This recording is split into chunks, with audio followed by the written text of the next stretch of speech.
Chapter 1, Year 3200. The bright white room stood in stark contrast to the multitude of objects scattered within items that most people would never have seen. The most advanced technology of the star. This is a medical research center with a vast collection of medical supplies that no matter what you ask for, you can find everything here. This research center was reserved only for personnel. Only scientists and researchers are authorized to access this facility. A blue hologram screen appeared in the middle of the room. After just 5 minutes, the door slid open. One of the scientists from the research center glanced around the room. He rarely entered. While walking toward the only tall figure in the room, Ethan, often referred to as the genius of this age, had the privilege of having a large private room. Very few people had the right to step foot in this space. If it weren't for the others from above to check on the progress here periodically, he probably wouldn't have set foot in this place at all, just like everyone else. "Hey, what are you doing?" he asked, glancing at the person busy assembling a tiny piece of technology. Ethan answered without even looking up. "A new model of robot the government ordered." The questioner shrugged indifferently. Since that incident, Ethan had become quieter, and he had gotten used to it. He watched Ethan work for a while before wandering around the room, until he ended up by a large metal cabinet next to the desk. Just as he was about to open it, Ethan's voice interrupted him. "This is the power core and neural interface. You can take them to the testing unit along the robot I sent yesterday." After picking up the item from Ethan, he briefly discussed them before taking his leave. As soon as he heard the door close, Ethan looked up. He moved the many objects cluttering the table aside, revealing a small cubic object he had been hiding. He then walked over to the metal cabinet and opened it. Inside was a humanoid robot. Its system and programs dormant due to the absence of the critical core component, and now he had it. Even though he'd sacrificed years for it, it was finally in his hands. With steady hands, Ethan carefully inserted the small cube into the place where the heart should be. A brilliant green light flashed for a moment before fading. Though only a minute passed, it felt like an eternity for someone who had waited for so long. Then, the robot before him blinked its eye open, revealing bright blue irises and a voice Ethan knew all too well. "Hello, Ethan, my love." His lover had returned, Oliver. Chapter 2. It had been over a month since Ethan had gotten his lover back. His daily life returned to normal once again. Some mornings, it was Ethan who made breakfast, while on other days, it was his lover who woke up early to prepare it first.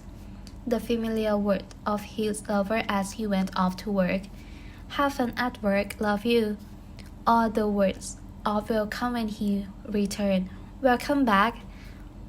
On days when there was no work to do, the two of them would find a place to go out for a walk together. They would plan their trips together 2 days in advance. Over the course of the month, they visited about 3 or 4 places, whether it was the Warship Museum, the center of the Starflower Spirit Park, the Space Museum, and the most crucial place, his lover loved nature. This was the reason they had chosen to live on this planet, because it had more natural beauty than any other planet. However, the downside of this planet was that it didn't have an ocean. The best it had was a simulated sea located a fair distance from their home. Even so, his lover would travel for hours every month to be here, and he would do the same. As long as his lover wanted to come, he would always be there, just like today. "Do you like it here, Ethan?" Yes, I like it very much, Ethan answered immediately while looking at his lover. Oliver smiled, his eyes squinting with joy, and Ethan no longer saw his own reflection in those eyes. It wasn't until his lover spoke again that he snapped out of his thought. I like it too. Nature is where I feel happiness. Ethan saw it. He could see himself reflected in his eye, a man devoid of smile. Even with his lover standing before him, Ethan remained as expressionless as ever. A brief flashback. Do you really like it here that much, my love? A soft laugh blended with the sound of the wave in front of them before Ethan spoke. Ethan, no matter how many times you ask me, I will always answer the same. How could I not love the place where you proposed me? And now it's here with you by my side. Of course, I love it more than anything. Chapter 3. Ethan was a scientist at the Central Research Facility, and his lover, Oliver, the Major General of this planet. Their everyday life had always been simple. Most of the time, Oliver stayed at home, for this planet was too peaceful to be embroiled in frequent battle with the alien Zerg, who often sought to conquer it. Unlike other planets, the few skirmishes that occurred were minor in scale, and full-scale wars were rare, only happening once every 100 or 200 years. Thus, managing the internal system of the military, making plans, and preparing for the future didn't require him to be at the base every day. That was until Oliver received a warning that a Zerg invasion was imminent in a few weeks, and as a major general, he had to take part. Before Ethan and Oliver became romantically involved, they were co-workers who often saw each other. One day, a war broke out, and Oliver, who was part of the special forces, joined the battle. It was the day the war ended that Ethan realized his true feelings. He had fallen in love with Oliver. It was also the day he learned that Oliver had been injured. Fortunately, Oliver's injuries were minor. Thus, when news of the current war arrived, Ethan tried desperately to stop Oliver from going. He argued with him using both reason and emotion, but nothing could change Oliver's mind. His devotion to the military had always been steadfast.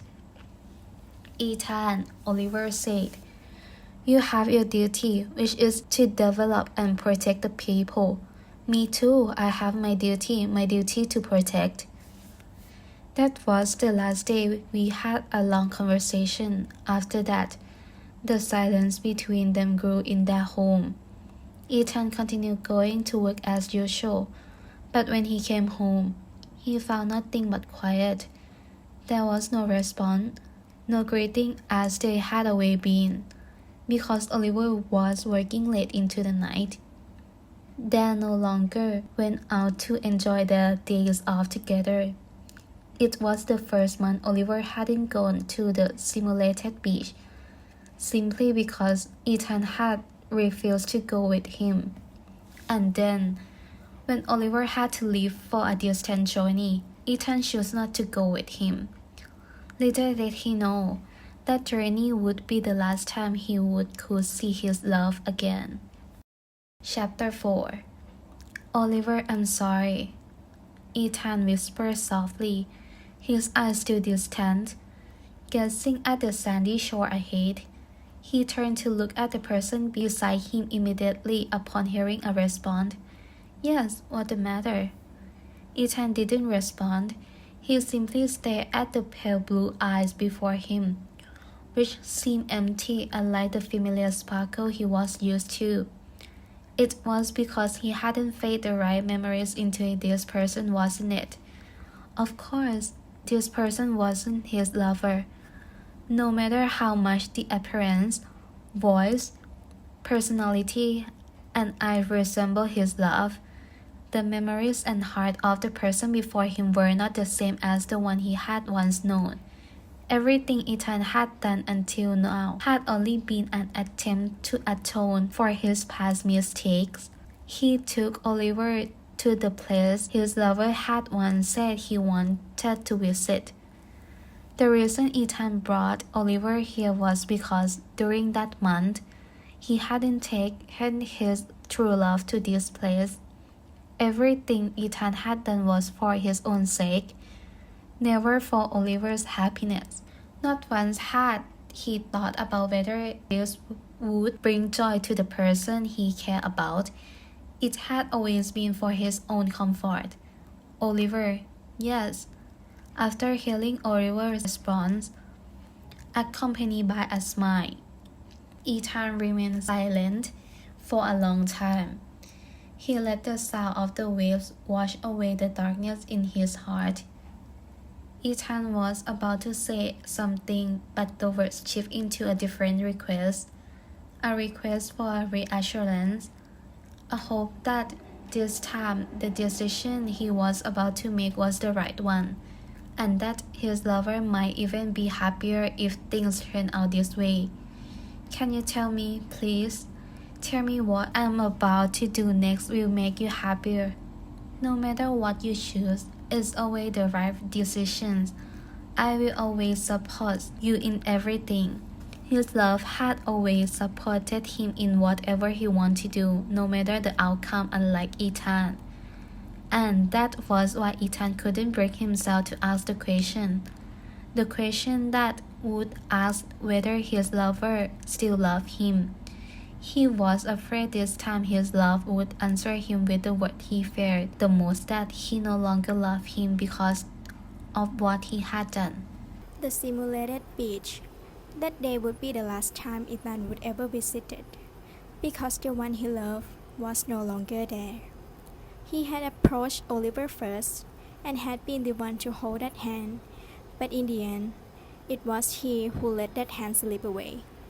He had disappointed his lover, the one who had been looking at him. He had brought his love back, but through all the wrong methods, and it was he who had ultimately stopped his lover's life. On that day at the simulated beach, Ethan had carried a figure resembling his love back home. He locked himself away for nearly a week before taking Oliver to the Galactic Council. He told the staff there everything, starting from the story of how he had lost the one he loved the most. The day Ethan first received the message from the base via hologram was the day his world shattered. The short message read simply, Oliver Hamilton had passed away after participating in the Search War. At that moment, Ethan didn't care that he was in the middle of the research center's canteen. He collapsed right there, unable to make a sound. Only the tears that flowed endlessly could convey the depth of his grief. Ethan was granted nearly 3 months off to recover mentally. When he returned to work, the person who had once greeted everyone with a warm smile had become someone distant, barely speaking, with no expression or emotion. Everyone said he had changed, but Ethan saw it differently. He had only returned to what he had been before Oliver had ever been by his side. For over 10 years, everyone had seen Ethan devote himself to research and the constant development of new technologies, but no one knew what was truly happening behind the scenes. Ethan had been in contact with the medical division, requesting cells, genes, and information from individuals with no family, those who had already passed. He selected the best cells from each part, recorded the gene sequences, and created artificial genes to mimic them. These components came together to form the most human-like robot ever seen in the galaxy. If he were to be specific, it looked just like Oliver. Only one thing remained, the personality. Ethan, using pictures and videos he had saved, input everything he knew, including memories, and implants Oliver's consciousness into the artificial neural cube. and finally, his lover woke up again. However, what he couldn't do was the memory. No matter how much everything stays the same, there was no memory of all the things we had been through together. Finally, when Ethan returned to reality, he turned off the Oliver robot that he had created, destroying both the energy core and the artificial neural, leaving him all alone again. After Ethan told what had happened, the Council of the Universe decided to confine him within an area with someone watching him first to investigate everything that had happened. Although in this era, almost every family has a robot that is really similar to a human in terms of behavior and thinking. Creating a robot that is similar to a real living human, including using the information or gene code of another person, is illegal. However, Ethan asked to be sent to the border base. He would take care of the research and development of the army. The border base was the part that everyone didn't want to go to the least and would rather go to the Star Poison instead, because it was the outermost part of the army. If anything happened, the people in this part would always have to fight first. Moreover, they didn't receive much technology and the medical system like the current Star Center, because the higher-ups didn't want valuable items to be lost frequently. The Council of the Universe thought that it was a good idea to have more personnel go to the border. Moreover, a person from the Central Research Center.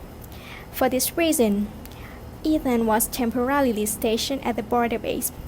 When the council finished investigating and found that he was guilty as he had said, Ethan was stationed there permanently, the place where his lover devoted his life to. Although Oliver was a vice general, he chose to take care of the border area as his main concern. For Oliver, he felt that the border area was the most important area. If these people were not strong and brave enough, the injuries and losses would not have ended just border like before. Ethan didn't understand why his lover was happy to risk his own life like this. However, when he came here, in his lover's room, Ethan understood. The people here were not afraid of death, but they wanted to protect what they loved more. The main purpose of this place was to focus on protecting the medical center and the research center of the stars. Because if there were no medical unit, the injured people would not have a chance to survive. And if there were no researchers and scientists, we would not have the technology and treatment system that were developed to be able to fight the enemy all the time. And the person who came up with this purpose was the former Vice General, Oliver Hamilton. More than 50 years have passed since Ethan came to work here. He has developed many technologies, both for fighting and for treatment. Even many serious diseases can be cured. And now, Ethan knows that he has one of them. In this era, the average lifespan of humans is 80 years. Oliver died at the age of 320, and Ethan will probably follow at the age of 400. He passed all the work on to one of his trusted researchers. Ethan refused treatment without giving a reason.